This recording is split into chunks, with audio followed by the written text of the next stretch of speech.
यार थाना कल्चर आपको पता है, एक आज शरीफ आदमी एफआईआर कटवाने जाता है उसके साथ क्या कुछ होता है। ये तो ऑनलाइन होना चाहिए। FIR basically first information report है। तो बिल्कुल। ये तो बगैर किसी चीज के मैं और आप अब एक आराम से रिपोर्ट दर्ज करा सकते हैं। हुँ। इसको तो ऑनलाइन हो जाना चाहिए। ये तो एक थाना कल्चर, एक शरीफ आदमी थाने में जाते हुए घबराता है। तो मुझे ये बताया ना कि क्यों घबराता है, मुझे पुलिस ही इसका जवाब दे दे क्यों घबराता है। इसका मतलब कि वहां पर उसके साथ नाजायज सुलूक होता होगा, नाजायज हुँ। बात होती होगी। एक तो वो लुटा फुटा आता है, फिर आप उससे कोई ऐसी बात कर देते हैं तो उसका तो वो कहता है यार मेरे को पर्चा कराने से फायदा क्या, मैं कोर्टों में चक्कर लगाता रहूं, फिर ये शनाख्त पीरियड के लिए बुलाते रहें।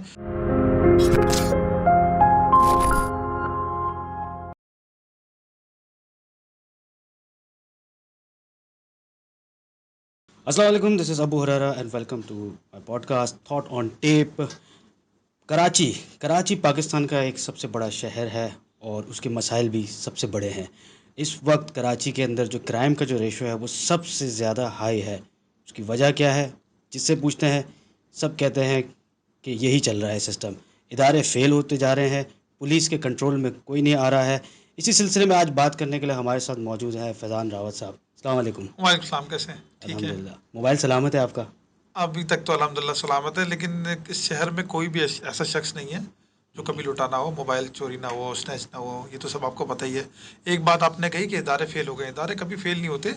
इदारे जो है वो अगर अपनी फुल स्ट्रेंथ से काम करेंगे ना, तो इस शहर में हमने बहुत सारी चीज़ें सही होते हुए तो देखी इनको हैं। रोक कौन रहा है इदारों को? रोक कोई नहीं रहा, अख्तियारात के भी मसले होते हैं। अब रेंजर्स के पास अख्तियारात जो पहले वाले अख्तियारात थे वो नहीं है। पुलिस की नफरी कम है, पुलिस के साथ इश्यूज हैं। अब आप आ जाए कि हो क्यों रहे हैं और किस तरह रोके जा सकते हैं। पहले भी मैंने लास्ट वीडियो में कहा था कि हम सिर्फ 3 काम करें। हम अपने एरिया को सिक्योर कर लें। एरिया को सिक्योर करने का मतलब ये है कि अपने घरों को, अपने ऑफिसेज़ को और अपनी जहाँ मूवमेंट है ना, उसको हुँ। सिक्योर कर लें। वहाँ पर कैमरे लगा लें और नाइट विज़न और अच्छे कैमरे लगाएँ, आजकल सस्ते मिल जाते हैं। मोबाइल हमारे महँगे हैं, कैमरे सस्ते हैं, तो ये तो लगा लें पहले पहली फुर्सत में।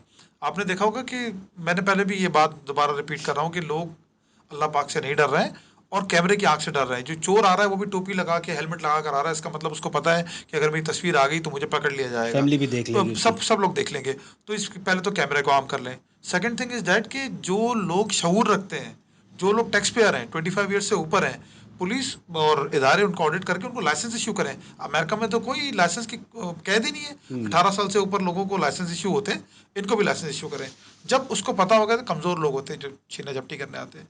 तो जब इनको पता होगा कि वहाँ पर 4-6 लड़के खड़े हुए हैं, मोबाइल छीनने जाना है, तो चारों 6 के पास वेपन है या 2-3 के पास वेपन होगा, तो कभी नहीं आएँगे। ये इसको आम करना पड़ेगा कल्चर को। और एक और चीज़ हमें देखनी पड़ेगी, जितने भी क्राइम रेट हैं और जितने भी क्राइम हो चुके हुँ। हैं, वो लोग पहले से क्रिमिनल्स हैं। 6-6, 8-8, 10-10 मुकदमात हैं, वो उस पे ये बड़ी एक मज़े की बात है अच्छा कि एक उनकी बंदे के ऊपर एफआईआर कटती है, वो अगले दिन फिर बेल पे आके छूट जाता है और दूसरे दिन फिर वो पकड़ा जाता है। असल में क्या है कि थोड़ी-सी हमारे यहाँ चीज़ों को स्ट्रेंथन करने की ज़रूरत पड़ेगी कि हमारे यहाँ जो केसेज़ हैं और जो अदालतें हैं, दूसरी चीज़ है, मैं इस पे बात नहीं करूँगा, ये कंटेम्प्ट ना हो जाए इस बात पे। लेकिन ये है कि जो जो कोर्ट्स हैं, अगर ये फैसले फौरी तौर पे फैसले हों, फौरी तौर पे इनकी एफआईआर्स कटें और उसका फ़ॉलो-अप लिया जाए, तो हो सकता है कि इनको सज़ाएँ हों। लेकिन अभी जो मैं बात कर रहा हूँ, वो ये कह रहा हूँ कि इन्हीं के गिर्द घेरा तंग कर दें। किनके गिर्द? ये जो हुँ। 6, 8-8 दफ़ा पकड़े जा चुके हैं ना, इनके गिर्द घेरा तंग करें। सही। दूसरा, आप मुझे एक बात बताएँ, जितने भी लोग पकड़े जाते हैं वो कराचीआइट्स होते ही नहीं हैं। वो वहाँ गैर बहुत होते मकामी हैं। लोग होते हैं जो यहाँ पर आते हैं। अब मैंने एक बात और भी मेरी है कि 1500 किलोमीटर दूर आके ये हमारे यहाँ क्यों आबाद होती है? ये कहीं और तो है नहीं। लाहौर हुँ। में, पूरे पंजाब में इनको कोई जगह नहीं मिलती, पूरे सिंध में कहीं जगह नहीं मिलती। इनको कराची में जगह मिलती है या बेल्टपुरी, इनको हमने रखा हुआ क्यों? ये आपकी गलियों में शीशे चोरी कर रहे होते हैं, ये आपकी गलियों में गाड़ी के टेप चोरी कर रहे होते हैं, ये आपकी गलियों में वारदातें कर रहे होते हैं, यही मनशियात फरोश हैं, यही सब कुछ है। तो मेरे भाई, एक तो ये बड़ा बर्निंग इशू है, इसको बड़े तरीके से एड्रेस किया जाए और कम्युनिटी को आगे आना पड़ेगा, बिजनेसमैन कम्युनिटी को आगे आना पड़ेगा, सिविल सोसाइटी को आगे आना पड़ेगा, तमाम जो कम्युनिटी पुलिसिंग है उसको आम करना पड़ेगा कि भाई यहाँ पर हम जो चीज़ें कर रहे हैं, बहुत सारे हमारे दोस्त डिफरेंट काम कर रहे हैं और डिफरेंट एरियाज़ में थानों को ऑनलाइन भी किया है, चीज़ें भी देख रहे हैं, लेकिन और काम करना पड़ेगा। बहुत काम की ज़रूरत है इस शहर को एक सेफ सिटी के तौर पे बनाने के लिए। हमें ये कैमरा कल्चर आम करना पड़ेगा। दूसरा, हमें जो जो लोग शऊर रखते हैं उनको इख्तियारात देने पड़ेंगे कि उनको वो अपने साथ वेपन कैरी करें। ये चीज़ें कम हो जाएंगी। बाकी जो जिस एसएचओ के इलाके में बार बार वारदात हो रही है, तो उसको फिर चेंज होना पड़ेगा और पुलिस की नफरी भी आबादी के हिसाब से दें। कल ही मेरे ख़्याल से एक रिपोर्ट आई कि सच्चल थाने के अंदर हदूद में जो हमारे जो जजेस साहिबान हैं उन्होंने उसके ख़िलाफ़ एक्शन लिया है कि वहाँ पे जो एसएचओ है वो खुद जो है वो बहुत सारी गैर कानूनी एक्टिविटीज़ में मुलविस है और उसके खिलाफ एक लेटर जारी हुआ है, वो मेरे नज़र से गुजरा है। तो क्या आप क्या समझते हैं कि पुलिस भी अगर ऐसे ऐसे अगर इन्वॉल्व रहेगी, अगर सिर्फ पुलिस नहीं, यहाँ पर तो बहुत सारे इदारे काम कर रहे हैं ना, उन इदारों की रिपोर्ट्स होगी, वो रिपोर्ट्स आईजी साहब के पास जानी चाहिए ना। अगर कोई एसएचओ इस काम में मुलविस है तो इदारे को एक्शन लेना चाहिए। एक चीज़ और मैं आपको बताऊं कि कल की रिपोर्ट है और परसों की। परसों एक फूड पांडा का राइडर है, वो बेचारा जा रहा होगा तो उसको जो है ना वो गोली मारी और बहुत उसके नाजुक जगह पे गोली लगी, मसाने पे गोली लगी। अब पता नहीं बेचारा सरवाइव करा या नहीं करा, उसको बहुत खून भी निकल गया। कल रात भी हमारे कुछ वॉलंटियर्स थे, वो अपने घरों को जा रहे थे तो स्नैचिंग में कल भी पेट पे गोली लगी है। ओहो। तो जफर भी फिर फौरन भागे और जो है वो अब्बासी गए और फिर उसके बाद उसको आखिर में एडमिट किया। तो ये सब वारदातें रेगुलर बेसिस पे हो रही हैं। इसकी रोकथाम के लिए पुलिस को, रेंजर्स को एक्टिव होना पड़ेगा। रेंजर्स को अगर इख्तियारात ये दे दें लॉ एंड ऑर्डर के, लॉ एंड ऑर्डर कंट्रोल करने के, तो मेरे ख्याल से नफरी का जो फैक्टर है, ठीक है तमाम बढ़ इख्तियारात जाएगी। पुलिस के पास होने चाहिए, लेकिन हमें नफरी भी तो यूज़ करनी है ना। हमें नफरी भी पूरी नहीं नफरी है। कम है तो हमारे में। हम रेंजर्स की नफरी को यूज़ करते हुए हम ये काम कर सकते हैं, उनको इख्तियारात दे सकते हैं कि जिस तरह की वारदातों में जो भी मुलविस हैं उनको पकड़ें या कुछ करें और फिर वो पुलिस से मुकदमा चले। ये चलाना तो असल में पुलिस का काम है। तो लेकिन उनके पास नफरी भी पूरी नहीं है। अब हम उनसे बात होती है, वो कहते हैं जी पेट्रोल पूरा नहीं है, नफरी पूरी नहीं है, चीज़ें पूरी नहीं है। फिर ये उनकी भी मजबूरियां हैं, लेकिन इस मजबूरी के बावजूद ये सारी चीज़ें ठीक हो सकती हैं, लेकिन वो हुँ। नहीं हो रही हैं आपके सामने। कुछ पुलिस वालों से मालूम किया गया कि भाई ये ऐसे बेल क्यों मिल जाती है इतनी आसानी से इन लोगों को। तो उनका जो बयान था वो ये था, वो कहते हैं कि यार आवाम की सपोर्ट नहीं है, आवाम जब गवाही देने आती नहीं है तो ये बेल पे छूट जाते हैं। या थाना कल्चर आपको पता है, एक आज शरीफ आदमी एफआईआर कटवाने जाता है उसके साथ क्या कुछ होता है। ये तो ऑनलाइन होना चाहिए। FIR basically first information report है। तो बिल्कुल। ये तो बगैर किसी चीज़ के मैं और आप अब एक आराम से रिपोर्ट दर्ज करा सकते हैं। हुँ। इसको तो ऑनलाइन हो जाना चाहिए। ये तो एक थाना कल्चर, एक शरीफ आदमी थाने में जाते हुए घबराता है, तो मुझे ये बताया ना कि क्यों घबराता है, मुझे पुलिस इसका जवाब दे दे क्यों घबराता है। इसका मतलब कि वहां पर उसके साथ नाजायज सुलूक होता होगा, नाजायज हुँ। बात होती होगी। एक तो वो लुटा फुटा आता है, फिर आप उससे कोई ऐसी बात कर देते हैं तो उसका तो वो कहता है यार मेरे को पर्चा कराने से फ़ायदा क्या, मैं कोर्टों में चक्कर लगाता रहूं, फिर ये शनाख्त पीरियड के लिए बुलाते रहें। तो ये बड़ा मुश्किल काम है। ठीक है, उसका पर्चा कराना उसका फ़र्ज़ बनता है, लेकिन हमें ईज़ करनी पड़ेगी। हुँ। ये जो तमाम काम है इसको आसानी पैदा करनी पड़ेगी। एफआईआर से लेके थ्रू प्रोसेस तक हमें उसके लिए आसानियाँ पैदा करनी पड़ेगी ताकि उसको इंसाफ मिल सके। देखें, इंसाफ पे कायम किए हुए माशरे बहुत ज़्यादा तरक्की करते हैं। इस दुनिया में जितने ममालिक ने तरक्की की है उनके यहाँ इंसाफ है हुँ। और लॉ एंड ऑर्डर की पोजीशन अच्छी है। आप मैं दुनिया में जहाँ भी घूमने जाते हैं बड़ा फ्रीली होके मूव करते हैं, जबकि बिल्कुल। ऐसा नहीं है कि वहाँ क्राइम नहीं होता। क्राइम रेट तो यूरोप में भी ज़्यादा है, हर जगह लेकिन हम अमेरिका में घूमते हैं सबसे यूरोप ज़्यादा में, है। अमेरिका में घूमते हैं हम लोग हुँ। सबके सामने। इसी तरह लंदन में या यूएई में तमाम जगहों पे हम लोग घूमते हैं, लेकिन उन्होंने उसको कंट्रोल किया हुआ है। हुँ। कंट्रोल किया हुआ है और दूसरी चीज़ ये कि उन्होंने इस हद तक कंट्रोल किया हुआ है कि इंसान सेटिस्फाई होता है अंदर से। अब मैं एक बात बताऊं आपको, अगर कोई अमेरिका में, मेरा एक दोस्त जो रहते हैं वो जब कहते हैं यार हमें अमेरिका में पुलिस रोकती है तो हम अपनी सेटिस्फेक्शन समझते हैं कि यार हमारी हाँ, पुलिस ने हमें रोका है। हमारी पुलिस रोकती है तो हमारे हम हम डर फौरन जेब में जाते हाथ हैं। डालने लग जाते हैं, पैसे छुपाओ। तो भाई ये भी तो एक मसला है ना। अब वो सारे पुलिस वाले इसमें शामिल नहीं हम होंगे। ट्रस्ट नहीं कर पा रहे अभी तक वो हमारी पुलिस के अपनी ऊपर। पुलिस पे ही ट्रस्ट नहीं है तो फिर बाकी बचा क्या इस मुल्क में। सही तो बात है। पुलिस पे ट्रस्ट नहीं है। मैं अपनी दरखास्त एफआईआर कहाँ दर्ज कराऊंगा, पुलिस के पास ना। अब मैं ही घबरा रहा हूँ कि यार मेरे से पैसे ना मांग लें, मैं ही सही बात पैसे है। छुपा रहा हूँ, हाँ, मैं ही चीज़ फजूल से उनके सवाल आते हैं, इस वक्त रात को यहाँ क्यों घूम रहे हो। भाई हाँ। मेरी तुम मर्जी, कर क्या मेरा रहे थे शहर, यहाँ पे? मेरा मुल्क, मैं टैक्स पेयर हूँ। मैं जिस समय मैं 24 घंटे में तुमको बता के घूमूंगा कि यार हाँ, मुझे इस टाइम पे घूमना है, इस टाइम पे नहीं घूमना, मेरी मर्जी यार। वो रोक के सिर्फ ये पूछते हैं कि रात को 2 बजे क्यों घूम रहे हो। ये नहीं पता फैक्ट्री से एक आदमी बाइक पे आ रहा है, बाइक पे आ रहा सारे। है। अच्छा ये भी एक इशू है। वो बेचारे मोटरसाइकिल वालों को इनको पता होता है, दूर से इनको नजर आ जाता है कि कौन मुजरिम है कौन नहीं है। हुँ। उसके बावजूद भी उन लोगों को रोका जाता है जो हुँ। बेचारे फैक्ट्रियों से वापस आ रहे हैं, अपनी दुकानों से काम करके वापस आ रहे हैं। इस शहर के हालात, मुल्क के हालात आपके सामने हैं। अक्सर होलिया उसके देख बाद के पता लग जाता है कि वो ये बेचारे क्या है जो अभी। शरीफ आदमी वैसी टांगे कांप जाती हैं, इनसे पुलिस रोकती है। सही बात है। बदमाश तो पीछे से भाग जाता है। वो तो बदमाश ही है ना, वो वो तो तो भाग बदमाशी जाता है। करके निकल जाता है। हाँ, वो जब दूर से देख लेता नाका लगा हुआ है, वो वहीं से वापस। अच्छा, एक और कराची का एक बड़ा मसला है जो मैं बड़ा नोट कर रहा हूँ इस चीज़ को कि घर में गैस नहीं आ रही है। 6 महीने हो गए गैस यार का ये सिलेंडर भरा भरा के हम भी थक गए हैं और एक तो सिलेंडर के पैसे बढ़ते जा रहे हैं। सेकंड ये कि वो एक डेंजर चीज़ है सिलेंडर। आप एक रिस्क पे हो, आप एक समझ लें कि आतिशफशा के पहाड़ के ऊपर बैठे हुए हो, वो कभी भी फट सकता है। अच्छा, दुनिया में सिलेंडर्स यूज़ होते हैं, ये तो एक अलग बात है। अब हम आ जाते हैं अपनी गैस के ऊपर। 1997 में मैंने मैट्रिक किया था, तो मैं मेरी माशरती उलूम की किताब या सोशल स्टडीज़ की किताब में लिखा हुआ था कि हमारे पास 500 साल के ज़खायर हैं। तो वो ज़खायर किधर हैं? वो तो जहाँ से गैस निकल रही है आप लोग उनको गैस नहीं दे रहे, जिस मकाम से गैस निकलती है उधर ही नहीं दे रहे। हम लोगों ने अब इसकी दरियाफ्त पे काम ही नहीं किया है। हमने नए जो रिजर्व्स हैं उनके ऊपर काम नहीं किया, जिसकी वजह से आज हमें सामना ये करना पड़ा कि हमें दूसरे ममालिक से गैस लेनी पड़ रही है, कतर से लेनी पड़ रही है, दूसरी जगहों से लेनी पड़ रही है। और सिलेंडर्स का इशू जहाँ तक है, देखें गैस एक तो आप नापैद हो गई है, लेकिन क्या है कि वो बिलों में आप दे रहे हैं। अब जब ये रमज़ान में गैस नहीं दे पा रहे तो आम दिनों में गैस कैसे देंगे? रमज़ान में तो सबसे आसान काम है, पब्लिक को बोले जी सहरी और अफ्तार में गैस आएगी, आप कम से कम ये 8 घंटे सिक्योर कर दें, 16 घंटे हम संभाल लेंगे। एक और मसला भी तो है ना, लोगों ने वो मोटर्स भी लगा लिए, सक्शन कर क्या लेते, करें? मेरे घर तक तो पहुंचती नहीं है, नीचे वाले सब ले ले रहे हैं। ये देखें, ये सारा जो काम है, ये सारा तो सुई गैस डिपार्टमेंट का ही काम है ना कि उसको मॉनिटर करें। अब जितनी बड़ी बड़ी इंडस्ट्रीज हैं, सारी चीज़ें उनको गैस दे रहे हैं, उनको तो कमर्शियल गैस खरीदनी चाहिए, उनको तो पूरे पूरे बाउजर्स खरीद लेने चाहिए। ठीक है, आम आदमी तो ये सब नहीं कर सकता। आम आदमी को तो गैस की उसको प्रोवाइड पूरा करें, जो रेजिडेंशियल रिक्वायरमेंट है वो पूरी करनी पड़ेगी। अब आप एक चीज़ देखें कि जो अभी इस वक्त अगर ये रमज़ान को उठा लें तो 4 घंटे शहरी में और 4 घंटे अफ्तार में गैस देते तो पब्लिक शोर नहीं करेगी, लेकिन पूरे के पूरे ये 8 घंटे भी गैस नहीं आ रही होती, प्रेशर अलग लो है। मेरी बेगम ने मुझे बोला कि वो सुई गैस नहीं आ रही है तो इलेक्ट्रिक चूल्हा कराना पड़ेगा या कुछ करना पड़ेगा। उसने वो आवाज़ लगाई कि जी गैस नहीं आ रही है, तो मैंने कहा भाई मार्शती उलूम की किताब से निकालो, उसमें तो 500 साल के गैस के ज़खायर दिए थे, वो किधर है? तो हम लोगों ने देखे बहुत सारी चीज़ें अपने मुल्क के लिए बड़ी ख़राब कर दी हैं। हम एग्रीकल्चर कंट्री हैं, लेकिन हम गंदम जो है वो इंपोर्ट करते इम्पोर्ट हैं, कर रहे हैं। हम एग्रीकल्चर कंट्री हैं, हमारे पास कॉटन शॉर्ट है।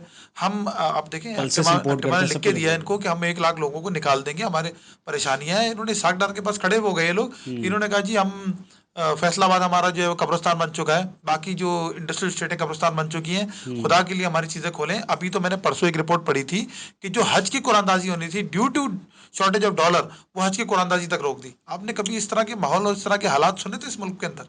ये हालत किस तरफ जा रहा है? अभी मैंने रिसेंटली अभी न्यूज़ आई, कल परसों की बात है मेरे ख्याल है, इलेक्शन भी डिले हो गए, ये इलेक्शन डिले होते जा रहे हैं, इलेक्शन होंगे नहीं होंगे, और अगर इसी तरह डिले होते गए तो मतलब क्या 10 साल बाद इलेक्शन कराने का मूड है?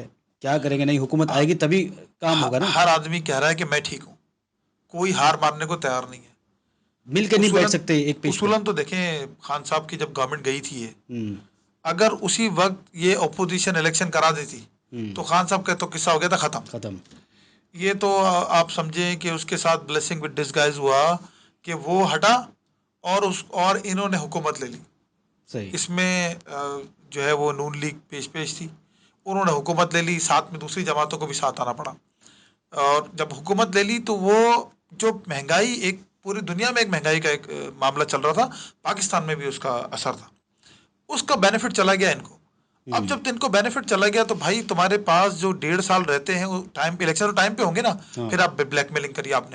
आपने क्या किया? पंजाब में इस्तीफे दे दिए, खैबर पख्तूनख्वा में इस्तीफे दे दिए, और आप कह रहे हो कि ये 2 ही सूबे आपके लिए इंपॉर्टेंट है। इसका मतलब है कि सिंध की कोई वैल्यू नहीं है, बलूचिस्तान की कोई वैल्यू नहीं है। मतलब आप वहां से जीत जाते हो, उसके बाद जब नेशनल इलेक्शन कराते हो, ये आप क्या साबित करना चाह रहे हो? मतलब हमारे जो सूबे हैं उनकी कोई वैल्यू नहीं है। आप टाइम पे इलेक्शन कराते ना।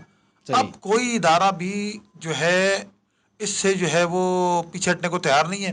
हर आदमी अपनी एक अलग जंग लेके चल रहा है। पाकिस्तान हार जाए, हम नहीं हारने चाहिए, ये वाली इनकी पोजीशन है कि पाकिस्तान भले हार जाए। इस वक्त पाकिस्तान हार रहा है, सब अपना सोच रहे हैं। पाकिस्तान इस वक्त बार बार हार रहा है, बार बार रोज पाकिस्तान को हरा रहे हैं, रोज पाकिस्तान को हरा रहे हैं, और खुद जीत के जश्न मना रहे हैं। कोई इलेक्शन की डेट लेके जश्न मना रहा है, कोई इलेक्शन ना करवा के जश्न मना रहा है। और कोई देखे, 2 इदारे हमारे ऐसे हैं उन पर कभी भी उंगली नहीं उठी है। एक हमारी जुडिशरी, वो भी डिवीजन का शिकार हो गई अब, और एक हमारा इदारा है फौज का। खान साहब ने जो फौज के इदारे को नुकसान पहुंचाया वो गलत किया। उनको लाने वाले भी वही लोग हैं, उनको लाने वाले भी वही लोग हैं, उनको चलाने वाले भी वही हैं, इस मुल्क की हिफाजत के जामिन भी वही थे। ठीक है, हमारे पास 4 मुल्कों के बॉर्डर लगते हैं, हमारी चारों मुल्कों से हालात अच्छे नहीं है, जो कि नहीं होने चाहिए। हमें एक नेशनल पॉलिसी अपनानी पड़ेगी, हमें 10 साल प्लान बनाना पड़ेगा कि जो चारों हमारे बॉर्डर लगते हैं इनसे हमारे मिसाली ताल्लुकात होने चाहिए। मिसाली ताल्लुकात, जैसे कि इंडिया से हमारे मिसाली ताल्लुकात हों, हम उनसे सीख सकें, वो हमें सिखाएं कुछ, हम उनसे सीखें। ये जंग वंग से हट के भी बहुत सारी बातें हो सकती हैं। इसी तरह अफगानिस्तान से हमारे मिसाली ताल्लुकात होने चाहिए, ईरान से हमारे मिसाली ताल्लुकात होने चाहिए। ईरान के पास पेट्रोल के रिजर्व हैं, गैस के रिजर्व हैं, हमें वो यूज़ करने चाहिए उनके। ठीक है ना। और उसके बाद आप चाइना देख लें, चाइना के पास तो आपने देखा ना, उसने एक इकोनॉमिकली उसने वर्ल्ड को वो कर लिया है। तो हमें इन सब चीज़, इन सब ममालिक से सीखना पड़ेगा। इनसे सीखेंगे तो हम आगे जाएंगे ना। इसी तरह होता है ना दुनिया में, अपने पड़ोसी ममालिक से, हमारी पूरी दुनिया से ना, पूरी दुनिया से 70% मेरे ख्याल से 60% दुनिया से रोड के रास्ते हैं। मतलब इंडिया से भी रोड का रास्ता है हमारा, चाइना से भी रोड का रास्ता है, ईरान से भी हमारा रोड का रास्ता है, और हमारा अफगानिस्तान से भी रोड का रास्ता है। तो ये जो सी के रास्ते हैं वो तो एक डिफरेंट है, लेकिन हमारे इनके साथ जो रास्ते हैं वो ज़मीनी रास्ते हैं। तो इस दुनिया से हम ज़मीनी तौर पे जुड़े हुए हैं। पाकिस्तान जहाँ पर, पाकिस्तान जिस महल वकूफ़ पर है, इसकी बहुत बहुत ज़्यादा वैल्यूज़ हैं। अब कोई डिज़ास्टर हो जाए इस दुनिया में, कोई और चीज़ हो जाए, कोई डॉलर के ऊपर बात हो रही है कि चाइना और चाइना, इंडिया रशिया और और रशिया इंडिया कोई ब्लॉक मिलके बना रहे ब्लॉक हैं, बना रहे हैं। कोई ऐसा ब्लॉक बन जाए तो पाकिस्तान को फ़ायदा हो सकता है। लेकिन देखिए, इस वक्त हमें पाकिस्तान का साथ देना लेकिन है। उसमें पाकिस्तान तो पाकिस्तान नहीं, के ये 3 है। इदारों का भले ना हो, वो हमें तो डॉलर से इफेक्ट पड़ रहा है ना। हाँ। आज भी मैंने एक रिपोर्ट पढ़ी, उसमें लिखा हुआ था कि कुछ चंद माह में 350 से ऊपर चला जाएगा। ओपन मार्केट में इस वक्त ऑलरेडी चल रहा है। ये चल रहा है। तो हमें इन चीज़ों से बचना पड़ेगा, हमें पाकिस्तान का सोचना है। हर आदमी अपना झंडा लेके निकला हुआ है कि जी मैं जो है वो तुमको जिता दूंगा। हर हर हर जमात से हर जमात से, हर झंडे से बालातर होकर हमें सोचना पड़ेगा कि पाकिस्तान के लिए क्या हो सकता है। इसी तरह मैं कराची हेड्स को बोलता हूँ कि देखिए, कराची, बहुत सारे सूबों ने अपने अपने फ़ायदे ले लिए, पंजाब ने भी फ़ायदा ले लिया, उनके पास कोई भी गवर्नमेंट आई उसने काम किया।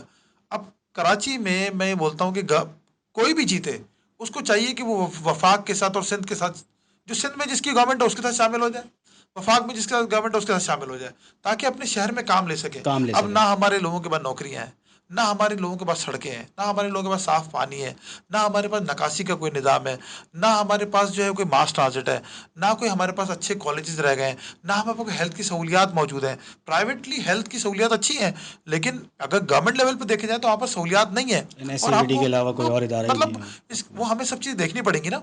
ये शहर में अगर सब लोग जुड़ के रहेंगे तो ही देख सकते हैं। हर आदमी अपना क्रेडिट लेने के चक्कर में, दूसरे को डिग्रेड करने के चक्कर में कि जी इसने काम नहीं किया, उसने काम नहीं किया, जी सिंध गवर्नमेंट ने काम नहीं किया, वो सिंध गवर्नमेंट को कौन से वोट तुमने कब दे दिए। इसी तरह पीटीआई बोलती है हमने हमें इख्तियारात नहीं मिले। लेकिन वजीर जो है, जितने भी मिनिस्टर्स हैं, वो तो सिंध गवर्नमेंट के बैठे हुए हैं ना। देखिए, सिंध गवर्नमेंट के बैठे हुए हैं, लेकिन हर एमपी एमएनए का अलग अलग बजट्स होते हैं। फिर एक जमात को जहाँ से वोट पड़ते हैं ना, वो कोशिश करती है मैं वहीं कोई काम कर जाऊँ। फिर वो जहाँ से वोट नहीं पड़ते वो ये सोचती है कि शायद ये हमसे दूर है। तो वो चीज़ों पे भी काम हो रहा है, डिफरेंट जगहों पे काम हो रहा है। लेकिन क्या है कि हमें पाकिस्तान का सोचना है। इस वक्त पाकिस्तान इस वक्त बहुत बहुत ज़्यादा मुश्किल पोजीशन में, ख़ास तौर पे जो 4-5 दिन पीछे से गुजरे हैं ना, ये जो अदालतों के फैसले और डिफरेंट चीज़ें और डिफरेंट, आज एक करारदाद भी पास हो गई कौमी असम्बली से कि हम ये फैसला नहीं मानते। हम कहाँ खड़े हुए हैं? कल को तो फिर कोई भी इस तरह के मामला, अब इसी तरह जजेस में भी डिवीजन आ गया ना, उधर बेंच ही टूट रहे हैं, जजेस एक दूसरे के खिलाफ बातें कर रहे हैं। तो ये एक हर जगह लॉबी बन गई है। हमारा बहुत बड़ा इदारा है। ये जो जुडिशरी है हमारा, तो हमारे लिए तो बहुत बड़ा इदारा है, एक एक मुकद्दस इदारा है जिसपे इस पूरी कौम को भरोसा है ना।